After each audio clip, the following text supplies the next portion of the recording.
హోషేయ గ్రంథము 13వ అధ్యాయము. ఎఫ్రాయిము మాట్లాడినప్పుడు భయము కలిగెను.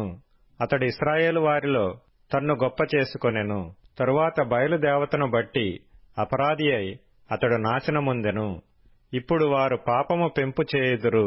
తమకు తోచినట్టు వెండితో విగ్రహములను పోతపోయుదురు. అదంతయు పనివారు చేయు పనియే.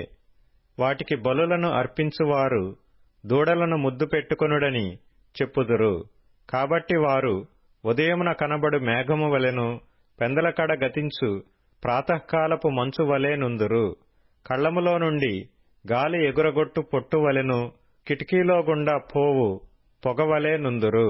మీరు ఐగుప్తు దేశములో నుండి వచ్చినది మొదలుకొని యెహోవానగు నేనే మీ దేవుడను. నన్ను తప్ప నీవు ఏ దేవునిని ఎరుగవు. నేను తప్ప రక్షకుడునూ లేడు. మహా ఎండకు కాలిన అరణ్యములో నిన్ను స్నేహించిన వాడను నేనే. తరువాత వారికి మేత దొరకగా వారు తిని తృప్తి పొందిరి. తృప్తి పొంది గర్వించి నన్ను మరచిరి.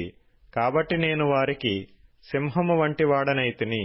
చిరుతపులి మార్గమున పొంచియున్నట్లు నేను వారిని పట్టుకొన పొంచియుందును. పిల్లలు పోయిన ఎలుగుబంటి ఒకని మీద పడునట్లు నేను వారి మీద పడి వారి రొమ్మును చీల్చివేయుదును. ఆడుసింహము ఒకని మృంగివేయునట్లు వారిని మృంగివేయుతును. దుష్టమృగములు వారిని చీల్చివేయును. ఇశ్రాయేలు, నీ సహాయకర్తనగు నాకు నీవు విరోధివై నిన్ను నీవే నిర్మూలము చేసుకొనుచున్నావు.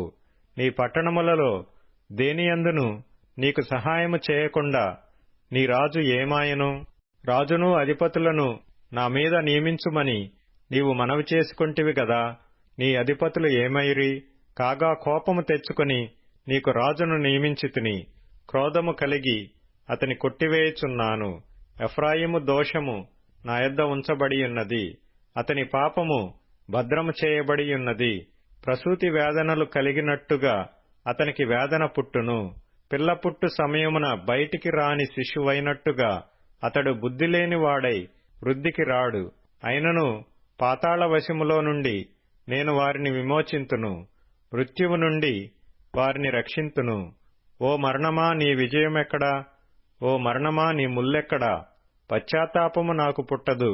నిజముగా ఎఫ్రాయిము తన సహోదరులలో ఫలాభివృద్ధి నొందును. అయితే తూర్పు గాలి వచ్చును, యెహోవా పుట్టించు గాలి అరణ్యములో నుండి లేచును. అది రాగా అతని నీటి బుగ్గలు ఎండిపోవును, అతని ఊటలు ఇంకిపోవును. అతని ధన నిధులను, అతనికి ప్రియమైన వస్తువులన్నిటినీ శత్రువు కొల్లపెట్టును. షోమ్రోను తన దేవుని మీద తిరుగుబాటు చేసును గనుక అది శిక్ష నొందును. జనులు కత్తిపాలగుదురు. వారి పిల్లలు రాళ్లకు వేసి కొట్టబడుదురు. గర్భిణీ స్త్రీల కడుపులు చీల్చబడును.